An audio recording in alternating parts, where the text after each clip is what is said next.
What's one strategy on being successful in real estate investing? Habits.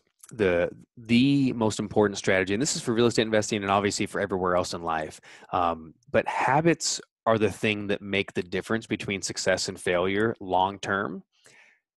We don't create success based on our desires.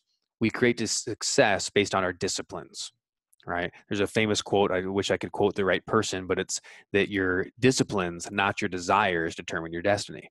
And your disciplines are all about your habits. What a habit is simply an action that's done repeated on a regular interval.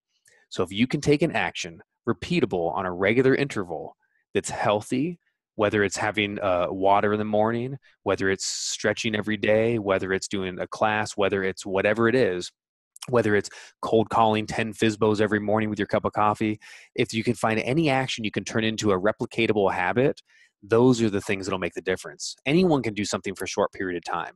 The successful people found how to get longevity into their actions.